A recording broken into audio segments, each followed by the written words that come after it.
ముఖ్యమంత్రి రేవంత్ రెడ్డి కేవలం కేసీఆర్ ను హింసించమే లక్ష్యంగా పెట్టుకున్నారని మాజీ మంత్రి హరీష్ రావు తీవ్ర ఆరోపణలు చేశారు. ఇవాళ తెలంగాణ భవన్ లో ఆయన కాళేశ్వరం ప్రాజెక్టుపై కాంగ్రెస్ కుట్రలు, కమిషన్ వక్రీకరణలు, వాస్తవాలు అనే అంశంపై పవర్ పాయింట్ ప్రజెంటేషన్ ఇచ్చారు. ఈ సందర్భంగా హరీష్ రావు మాట్లాడుతూ రాష్ట్రంలో రేవంత్ పాలనను గాలి కొదిలి ఢిల్లీ యాత్రలు చేస్తున్నాడని మండిపడ్డారు. వాస్తవాలు లేకుండా వండి వార్చిన రిపోర్టే కాళేశ్వరం రిపోర్ట్ అని కామెంట్ చేశారు.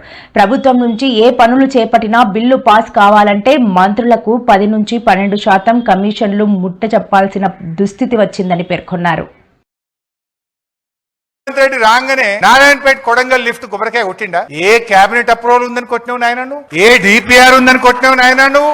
ఏ సిడబ్ల్యూసి కమిషన్ రిపోర్ట్ ఉందని నువ్వు పనులు స్టార్ట్ చేసినావు అని అడుగుతున్నా. ఇది నేను నోటి మాట చెప్తలేను. ఇన్ఫర్మేషన్ యాక్ట్ లో నేను అడిగితే సమాధానం 11/9/2024 లో రాష్ట్ర ప్రభుత్వ ఇరిగేషన్ శాఖ ఇచ్చిన ఆన్సర్ నాకు please provide calculations and details of cost benefit ratio అన్న రిప్లై డిపిఆర్ అండర్ ప్రిపరేషన్. ఎప్పుడు కొట్టిండు రేవంత్ రెడ్డి కొబ్బరికాయ? ఫిబ్రవరి 2024 కొట్టిండు. నాకు రిప్లై ఎప్పుడు వచ్చింది? 9th month 2024 వచ్చింది. అంటే డిపిఆర్ లేకుండానే కొబ్బరికాయ కొట్టిండు, పనులు స్టార్ట్ చేసిండు. Please provide clearance documents from central water commission, ministry of environment and central electricity authority under process. అంటే సిడబ్ల్యూసి అనుమతి లేదు, ఎన్విరాన్మెంట్ అనుమతి లేదు, డిపిఆర్ లేదు. మరి ఇవాళ దాన్ని పనులు ప్రారంభించారు, బిల్లులు చెల్లించారు. ఇప్పుడు ఎవరిని వేయాలి లోపల? కాళేశ్వరంకి అన్ని అనుమతులు ఉన్నాయి. నువ్వు ఏ అనుమతులు లేకుండా, డిపిఆర్ లేకుండా, సిడబ్ల్యూసి అనుమతులు లేకుండా నువ్వు ఎట్లా కట్టవు ఈ ప్రాజెక్ట్ అని అడుగుతున్నా. అంటే మాట్లాడు ఈజీ, దీనికి సమాధానం చెప్పండి. మరి ఇప్పుడు ఉంటే చూపి ఉత్తమ్ కుమార్ రెడ్డి. నారాయణపేట కొడంగల్ లిఫ్ట్ ఇరిగేషన్ ఏదైతే నువ్వు 4,350 కోట్లతో స్టార్ట్ చేసినావో దానికి సిడబ్ల్యూసి అనుమతి ఉందా? దానికి నీటి కేటాయింపులు ఉన్నాయా? దానికి డిపిఆర్ ఉందా? దానికి ఏదైనా కేంద్ర ప్రభుత్వం నుంచి ఒక్క అనుమతి ఉందా? ఏ అనుమతి లేకుండా కొబ్బరికాయ ఎట్లా కొట్టినావు? పనులు ఎట్లా స్టార్ట్ చేసినావు? బిల్లు మా ప్రభుత్వం ఏర్పడిన సంవత్సరంలో ఆనాడు గొప్ప విజయాలు సాధించినాం. కేసీఆర్ గారు మొదటి సంవత్సరంలోనే ఎన్నో ఏళ్లుగా రైతులు, పారిశ్రామికవేత్తలు, ప్రజలు ఇబ్బంది పడుతుంటే ఒక్క సంవత్సరంలోనే విద్యుత్ సమస్య పరిష్కారం చేసి 24 గంటల కరెంట్ ఇచ్చి చూపించాడు కేసీఆర్ గారు. ఈ నివేదిక అమరావతిలో అవినీతికి అంతే లేకుండా పోయిందని మాజీ సీఎం జగన్మోహన్ రెడ్డి సంచలన ఆరోపణలు చేశారు. ఆ ప్రాంతంలో కడుతున్న కట్టడాల్లో అవినీతికి పాల్పడుతున్నారని ఆరోపించారు. చదరపు అడుగుకు 4,000 పెడితే 5 స్టార్ సదుపాయాలు వస్తాయని, కానీ 10,000 రూపాయలు పెడుతున్నారని వ్యాఖ్యానించారు. 10% కాంట్రాక్ట్ ఇచ్చి 8% కమిషన్ వసూలు చేస్తున్నారని ఆగ్రహం వ్యక్తం చేశారు. ఒక్క అమరావతిలోనే కాదని అన్ని రంగాల్లో కమిషన్లు తీసుకుంటున్నారని మండిపడ్డారు. మట్టి గ్రావెల్ మైనింగ్ కంపెనీలు పెట్టాలన్నా కూటమి నాయకులకు కమిషన్లు ఇవ్వాల్సిందేనన్నారు. ఈ అవినీతికి పోలీసులు సైతం సహకరిస్తున్నారని జగన్ వ్యాఖ్యానించారు. రాష్ట్రంలో ఉన్న ప్రత్యేకమైన పరిస్థితులు ఏమిటో, ఈ ప్రత్యేక పరిస్థితుల మధ్య మీరు పోషిస్తూ ఉన్న పాత్ర ఏమిటో నేను వేరే చెప్పాల్సిన అవసరం లేదు. నిజంగా ఈరోజు పార్టీకి అన్ని రకాలుగా ఒక పెద్దన్న పాత్ర ఎవరైనా పోషిస్తూ ఉన్నారు అంటే అది న్యాయవాదులేనే చెప్పాలి. అడగకపోతే అమ్మైనా అన్నం పెట్టదన్నట్టుగా, కోరకపోతే దేవుడైనా కూడా వరం ఇవ్వడం అన్నట్టుగా, పిటిషన్ వేయకపోతే, న్యాయస్థానంలో మీరు నిలబడకపోతే న్యాయం కూడా దక్కే పరిస్థితి కూడా ఉండదు. కలియుగం అన్నది ఏమిటి అన్నది ఈ చంద్రబాబు నాయుడు గారి పరిపాలన చూస్తే ఈ 14 నెలల్లో ఓహో ఇదేనా కలియుగము అని చెప్పి అనిపించే పరిస్థితి ఎవరికైనా కూడా అనిపిస్తుంది. ఎందుకనంటే న్యాయం లేదు, ధర్మం లేదు. తమకు గిట్టని వాళ్ళు ఎవరైనా ఉంటే, తమకు నచ్చని వాళ్ళు ఎవరైనా ఉంటే, తమకు వ్యతిరేకంగా స్వరం వినిపించే వాళ్ళు ఎవరైనా ఉంటే తట్టుకునే పరిస్థితి లేదు, జీర్ణించుకునే పరిస్థితి లేదు. ఎలాగైనా తీసుకొని పోయి వాళ్ళని జైల్లో వేయాలి, ఎలాగైనా తీసుకొని పోయి వాళ్ళని చిత్రహింసలు పెట్టాలి, ఎలాగైనా కూడా వాళ్ళ పరువును తీయాలి అనే ఒక నీచమైన సంస్కృతి ఈరోజు మనం చూస్తూ ఉన్నాం. ఒక మనిషిని జైల్లో పెట్టడము అని అంటే తన పరువును, తన ప్రతిష్టలతో ఆడుకోవడం. అవన్నీ తెలిసి కూడా ఏ తప్పు చేయకపోయినా కూడా బురద వేసి తప్పు చేశాడు అని చెప్పి దానికోసం దొంగ సాక్ష్యాలను క్రియేట్ చేసి కేవలం వీళ్ళు పెట్టే ప్రలోభాలు, వీళ్ళు పెట్టే భయం తప్ప వేరే బేసి లేదు, వేరే సాక్ష్యము లేదు. ఇలాంటి పరిస్థితుల మధ్య న్యాయం జరగడానికి కోసం బాధితుల తరపున గట్టిగా నిలబడి వాళ్ళ స్వరం వినిపించే కార్యక్రమం ఎక్కడైనా చేయాల్సిన పరిస్థితి ఏదైనా ఉంది అని అంటే అది ఇంకా మన భుజస్కంధాల మీద ఇంకా ఆ బాధ్యత ఎక్కువైంది. ప్రతిపక్షంలో ఉన్నప్పుడు వైఎస్ఆర్సీపీ ప్రభుత్వ హయాంలోనే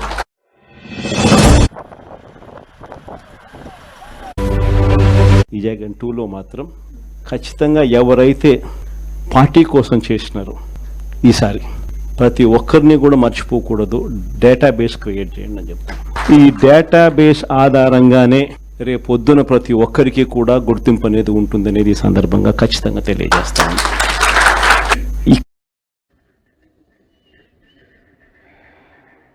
ముట్టుకుంటే మసైపోతావంటూ సీఎం రేవంత్ రెడ్డికి BRS working president KTR mass warning ఇచ్చారు. మంగళవారం ఎక్స్ వేదికగా కేటీఆర్ ఒక ప్రకటన విడుదల చేశారు. హైదరాబాద్ వాసులకు కేసీఆర్ అందించిన ఉచిత మంచినీటి పథకాన్ని ముట్టుకుంటే ముఖ్యమంత్రి మసే అంటూ కేటీఆర్ హెచ్చరించారు. 20 నెలలు కావస్తున్నా ఇచ్చిన 420 హామీలు అమలు చేయలేక ఇప్పటికే చేతులెత్తేసిన రేవంత్ రెడ్డి మహా పాపాన్ని మూటగట్టుకున్నారని విమర్శించారు. బీఆర్ఎస్ అమలు చేసిన పథకాలకు కూడా ఉరివేస్తే మహానగరంలోని 1,20,00,000 మంది ప్రజలు చరిత్రలో కాంగ్రెస్ పార్టీని సీఎం రేవంత్ రెడ్డిని క్షమించరని తెలిపారు. మేము ఒక 6-7 విషయాలు కుండబద్దలు కొట్టినట్టు మా పార్టీ అభిప్రాయాన్ని చెప్పాం. అందులో మొట్టమొదటిది, ప్రపంచవ్యాప్తంగా ఈరోజు అమెరికా లాంటి దేశాలు కానీ, యునైటెడ్ కింగ్డమ్ కానీ, జర్మనీ కానీ, ఇటలీ కానీ, ఇంకా చాలా దేశాలు ఇవాళ ఎలక్ట్రానిక్ ఓటింగ్ మెషిన్లు కొంతకాలం ప్రయోగాలు చేసినా దాని నుంచి వచ్చిన కొన్ని ఫలితాల విషయంలో వచ్చిన అనుమానాలు, ప్రజల్లో ఉన్న విశ్వాసలేమి, నమ్మకం లేని తనం వల్ల ఓటింగ్ మెషిన్లు వద్దనుకొని పేపర్ బ్యాలెట్ కే ఈ దేశాలన్నీ కూడా మళ్ళీ తిరిగి వెనక్కి వెళ్ళిపోయినాయి. మేము ఎన్నికల కమిషన్ ని కోరింది ఏమంటే, మనం కూడా భారతదేశంలో ప్రపంచంలోనే అతి పెద్ద ప్రజాస్వామ్య దేశం భారతదేశం, 140 కోట్ల జనాభా కలిగిన దేశం, మరి దాదాపు 100 కోట్ల ఓటర్లు కలిగిన దేశం. మరి ఇట్లాంటి దేశంలో ఏదో ఈ మెషిన్ల వల్ల ఏదో నష్టం జరుగుతున్నది, నేను వేసిన ఓటు నేను అనుకున్న వారికి పోవడం లేదు అనే అభిప్రాయం ఉంటే అది ప్రజాస్వామ్యానికి చేటు. కాబట్టి మరి ఎలక్ట్రానిక్ ఓటింగ్ మెషిన్లను పక్కన పెట్టి తిరిగి పేపర్ బ్యాలెట్ నే తీసుకోవాలని చెప్పి ఇవాళ మేము మా పార్టీ తరఫున ఎలక్షన్ కమిషన్ ని కోరాం. ఆ ప్రాసెస్ కూడా మళ్ళీ తిరిగి పేపర్ బ్యాలెట్ ప్రవేశపెట్టే ప్రాసెస్ కూడా బీహార్ ఎన్నికల నుంచే ప్రారంభించండి. నవంబర్ లో జరగాల్సి ఉన్న బీహార్ ఎన్నికల్లోనే తిరిగి పేపర్ బ్యాలెట్ ప్రవేశపెట్టండి. ఆ తర్వాత వచ్చే సాధారణ ఎన్నికల్లో అన్నింటిలో కూడా ఖచ్చితంగా మళ్ళీ పేపర్ బ్యాలెట్ తోనే నిర్వహించాలని చెప్పి కూడా మా పార్టీ తరఫున కుండబద్దలు కొట్టినట్టుగా మా అభిప్రాయాన్ని చెప్పాం. అదంతా గ్యాస్, అందులో ఉన్నది ట్రాష్ తప్ప ఏమీ లేదు. 655 పేజీల నివేదికను 60 పేజీల కుదించడంలోనే వాళ్ళ భాగవతం అర్థమైపోయింది. అంటే 600 పేజీలు వాళ్ళకి ఇష్టం లేని ఉన్నాయి, 60 పేజీలు వాళ్ళకి ఇష్టం ఉన్నవి ఉన్నాయి కాబట్టి వాటిని చూపెట్టే ప్రయత్నం చేస్తా ఉన్నారు. రెండోది, నాకు తెలియక అడుగుతా ఉన్నా, రిపోర్ట్ ఇచ్చింది సాయంత్రం, అర్ధరాత్రి ఆస్థాన మీడియాకు వెంటనే లీకులు, తెల్లారే వరకే ఈయన పాపాల భైరవుడు ఆన పాపాల భైరవుడు అని అడ్డమైన రోత వార్తలు. బంగాళాఖాతంలో కొనసాగుతున్న ఉపరితల ఆవర్తన ద్రోణి ప్రభావంతో తెలుగు రాష్ట్రాల్లో మరో 3 రోజుల పాటు విస్తారంగా వర్షాలు కురుస్తాయని వాతావరణ శాఖ అలర్ట్ జారీ చేసింది. ఇప్పటికే ఏపీ, తెలంగాణలోని పలు జిల్లాల్లో మోస్తా నుంచి భారీ వర్షాలు కురుస్తున్న విషయం తెలిసిందే.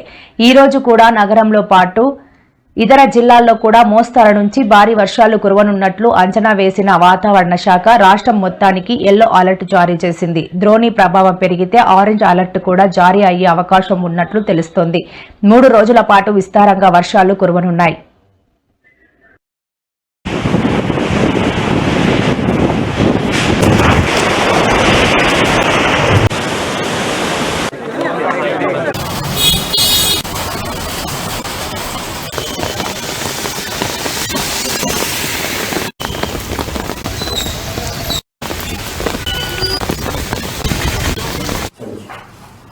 దీని ప్రభావం వల్ల మనకి మన రాష్ట్రంలో వర్షాలు పడే అవకాశం ఉంది. నార్త్ కోస్టల్ ఆంధ్రప్రదేశ్ అంటే ఉత్తర కోస్తాలోని ఉత్తర కోస్తా ఆంధ్రాలోని ఎక్కువ ఒక మోస్తరు నుంచి తేలికపాటి నుండి మోస్తరు వర్షాలు లేదా ఉరుములతో కూడిన జల్లులు విస్తారంగా పడే అవకాశం ఉంది. అంటే చాలా మోస్ట్ ప్లేసెస్లో పడే అవకాశం ఉంది. ఈ థండర్ స్టార్మ్స్ కూడా పడే అవకాశం ఉంది. దీంట్లోని గాలులు 50 నుంచి 60 కిలోమీటర్ల వేగంతో వీచే అవకాశం ఉంది. అదే దక్షిణ కోస్తాలో అయితే పలు చోట్ల అంటే అనేక చోట్ల పడే అవకాశం ఉంది. ఇక్కడ కూడా ఉత్తర కోస్తాలో అయితే కొన్ని చోట్ల భారీ వర్షాలు కూడా పడే అవకాశం ఉంది. 1-2 దగ్గరలో భారీ వర్షాలు కూడా పడే అవకాశం ఉంది. మనకి శ్రీకాకుళం, విజయనగరం, విశాఖపట్నం, అనకాపల్లి, పార్వతీపురం, మన్యం, ఏఎస్ఆర్ ఈ జిల్లాల్లో 1-2 చోట్ల భారీ వర్షం లేదా ఉరుములతో కూడిన జల్లు పడే అవకాశం ఉంది.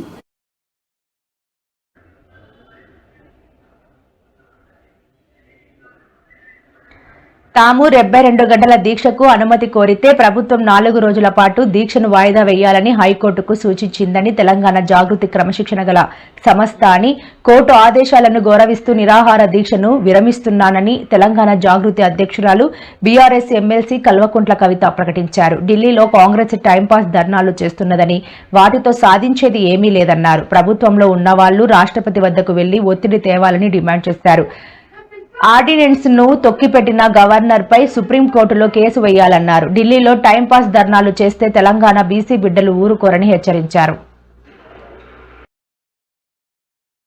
పాస్ అయి బీజేపీ మీద నూకేసి చేతులు దులుపుకుందామని కాంగ్రెస్ పార్టీ చూస్తుంది. మాకు సంబంధం లేదు, ఇది రాష్ట్రానికి సంబంధించిన బిల్లని చేతులు దులుపుకుందామని బీజేపీ చూస్తుంది. ఈ వేదిక నుండి స్పష్టంగా ఇవాళ నేను ఛాలెంజ్ చేసి రాష్ట్ర ప్రభుత్వాన్ని గౌరవ ముఖ్యమంత్రి రేవంత్ రెడ్డి గారిని అడుగుతా ఉన్నాను. నిజంగా మీరు బీసీల పక్షపాత అయితే, నిజంగా 42% మీరు పెట్టిన బీసీల బిల్లు చిత్తశుద్ధితో పెట్టిందైతే, ఏదైతే బీజేపీ చెప్తుందో ముస్లింలకు ఉందేమో అనే అనుమానంతో మేము ఆపుతున్నామని చెప్తున్నారు. ఇవాళ కాంగ్రెస్ పార్టీ మీరు స్పష్టత ఇవ్వండి. మీరు ఇవాళ ప్రెస్ మీట్ పెట్టండి. ఇక్కడ పెడతారా, ఢిల్లీలో పెడతారా, రాహుల్ గాంధీ గారిని పెట్టుకొని పెడతారా, సోనియా గాంధీ గారిని పెట్టుకొని పెడతారా, మాకు సంబంధం లేదు. ప్రెస్ మీట్ పెట్టి ఓపెన్ గా డిక్లేర్ చేయండి. ముస్లింలకు 10% రిజర్వేషన్ మేము సపరేట్ బిల్లు పెడతాం అసెంబ్లీలో అని చెప్పి డిక్లరేషన్ చేయండి. ఒక క్లారిటీ ఇవ్వండి. దాంతో ఏమైతుంది, ఇప్పుడున్న 42%లో ముస్లిం మైనారిటీల రిజర్వేషన్ దీంట్లో ఇంక్లూడెడ్ కాదు, ముస్లింస్ కి సపరేట్ గా 10% రిజర్వేషన్ పెట్టాలని చెప్పి మేము డిమాండ్ చేస్తా ఉన్నాం. ఇక అప్పుడు బీజేపీ మీద ఉంటది బాధ్యత. ఈ 42%లో ముస్లింస్ లేరనే విషయాన్ని కాంగ్రెస్ పార్టీ క్లారిటీ ఇవ్వాలి. కాంగ్రెస్ పార్టీ 42% ముస్లింల రిజర్వేషన్ ఉందా లేదా స్పష్టత ఇస్తలేదు. At the same time BJP party ఏమో ముస్లింల రిజర్వేషన్ ముస్లింలలో ఇంక్లూడెడ్ అయితే మేము పర్మిషన్ ఇవ్వమని చెప్పి వాళ్ళు చెప్తారు. అంటే ఇద్దరు కూడా నేను కొట్టినట్టు చేస్తాను, నువ్వు ఏడిచినట్టు చేయని కలిసికట్టుగా ఆడుతున్నటువంటి నాటకంగా మేము దీన్ని భావిస్తా ఉన్నాం. వీరిద్దరి యొక్క అంశాలను కూడా ప్రజల ముందు మేము తేటతెల్లం చేయదలుచుకున్నాం.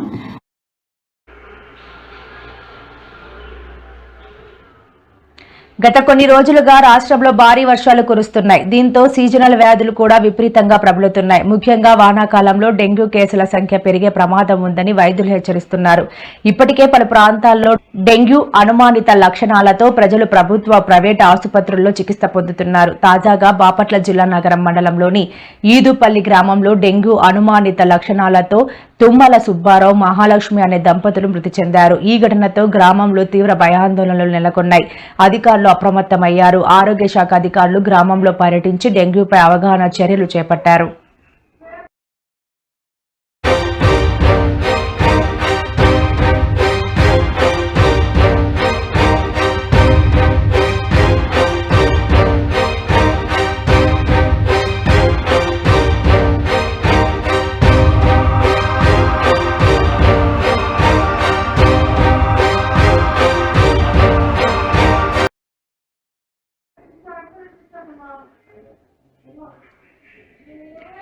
గత కొన్ని రోజులుగా రాష్ట్రంలో భారీ వర్షాలు కురుస్తున్నాయి. దీంతో సీజనల్ వ్యాధులు కూడా విపరీతంగా ప్రబలుతున్నాయి. ముఖ్యంగా వానాకాలంలో డెంగ్యూ కేసుల సంఖ్య పెరిగే ప్రమాదం ఉందని వైద్యులు హెచ్చరిస్తున్నారు.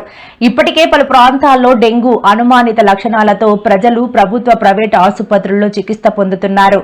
తాజాగా బాపట్ల జిల్లా నగరం మండలంలోని ఈదుపల్లి గ్రామంలో డెంగ్యూ అనుమానిత లక్షణాలతో తుమ్మల సుబ్బారావు, మహాలక్ష్మి అనే దంపతులు మృతి చెందారు. ఈ ఘటనతో గ్రామంలో తీవ్ర భయాందోళనలు నెలకొన్నాయి. అధికారులు అప్రమత్తమయ్యారు. ఆరోగ్య శాఖ అధికారులు గ్రామంలో పర్యటించి డెంగ్యూపై అవగాహన చర్యలు చేపట్టారు. తెలుగు సినిమా పరిశ్రమలో నెలకొన్న వేతనాల పెంపు వివాదంలో కీలక పరిణామం చోటు చేసుకుంది. నిన్న సాయంత్రం వరకు ప్రొడ్యూసర్ల చర్చలు అసంపూర్తిగా ముగిశాయి. ఈ రోజు తాజాగా 2 గంటల పాటు గిల్డ్ నిర్మాతల సమావేశం కొనసాగింది. ఈ చర్చల అనంతరం ఫిలిం ఎంప్లాయీస్ డిమాండ్ల మేరకు వేతనాలు పెంచే ప్రసక్తే లేదని గిల్డ్ నిర్మాతలు తేల్చి చెప్పారు. అలాగే తమ సినిమాల షూటింగ్లు కొనసాగిస్తామని, షూటింగ్లకు ఎవరూ అడ్డు రావద్దని, ఎవరైనా మా షూటింగ్ కు వచ్చే కార్మికులను అడ్డుకుంటే చట్టపరంగా చర్యలు తీసుకుంటామని గిల్డ్ నిర్మాతలు హెచ్చరించారు. జనాలు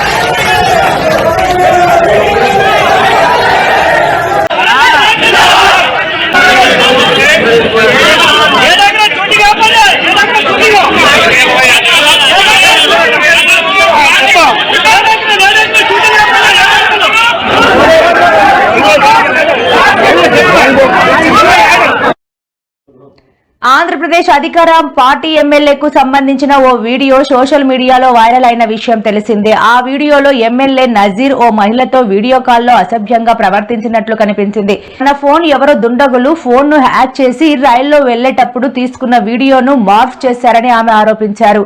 ఆ వీడియోలో తాను ఎమ్మెల్యే నజీర్ అన్నతో మాట్లాడుతున్నట్లు డిప్ ఫేక్ వీడియోను చేశారని, వారిపై కఠిన చర్యలు తీసుకోవాలని పోలీసులకు టీడీపీ రాష్ట్ర తెలుగు మహిళా సెక్రటరీ గుడుపల్లి వాణి ఫిర్యాదు చేశారు.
నువ్వు హోమ్ మినిస్టర్ గా ఉంటూ మహిళల ప్రాణ రక్షణ, మాన రక్షణ, ధన రక్షణ ఖచ్చితంగా నువ్వు చేయాలి.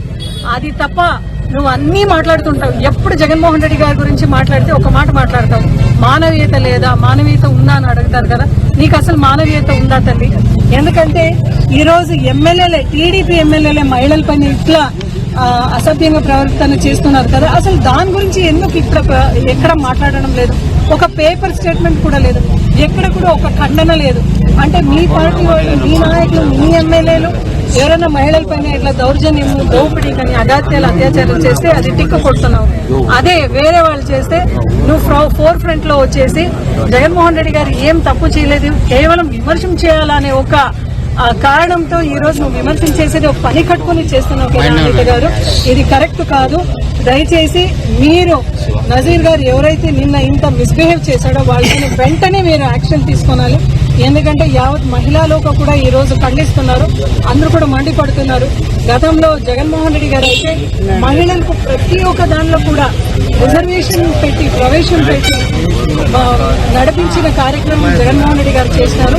గతంలో జగన్మోహన్ రెడ్డి గారు ఒక హోమ్ మినిస్టర్, దళితకు ఒక హోమ్ మినిస్టర్ ఇచ్చినారు కాబట్టి దాన్ని ఫాలో అవుతూ అనిత గారికి ఈ రోజు హోమ్ మినిస్టర్ గా మీకు ఆ పోస్ట్ వచ్చింది, ఆ పోర్ట్ఫోలియో వచ్చింది అంటే కేవలం జగన్మోహన్ రెడ్డి గారు ఏదైతే పాటించినారో దాన్ని మీరు కాపీ కొట్టడం తప్ప ఈరోజు జగన్మోహన్ రెడ్డి గారు దయవల్లే నువ్వు కూడా హోమ్ మినిస్టర్ అయినావు అని మేము నిజంగా చెప్పుకుంటున్నాము. ఏపీలో ఆగస్టు 15వ తేదీన మహిళలకు ఉచిత బస్సు ప్రయాణం అమలు చేస్తామని రాష్ట్ర రవాణా శాఖ మంత్రి మండిపల్లి రాంప్రసాద్ రెడ్డి తెలిపారు. సోమవారం రాష్ట్ర సచివాలయంలో నిర్వహించిన మీడియా సమావేశంలో ఆయన మాట్లాడుతూ సీఎం చంద్రబాబు నాయుడు ఈ శ్రీశక్తి పథకాన్ని ప్రారంభిస్తారని చెప్పారు. ఆగస్టు 15వ తేదీ నుండి రాష్ట్రంలో మహిళలు ఎక్కడి నుండి ఎక్కడికైనా ఉచితంగా ప్రయాణించవచ్చని, Palle Velugu, ultra Palle Velugu, metro express, city ordinary express బస్సుల్లో ఫ్రీగా ప్రయాణం చేయవచ్చని తెలిపారు. నేడు అందరికీ ఎన్నో స్కీములు చెప్పాం. దానిలో ముఖ్యమైనది ఈ ఫ్రీ ట్రావెల్ అనేది. దాంట్లో లక్షలాది మంది మహిళలకు ఈ స్కీమ్ ద్వారా మంచి జరుగుతుందనే సదుద్దేశంతోనే దీన్ని ఎన్నికల హామీగా ఇవ్వడం జరిగింది.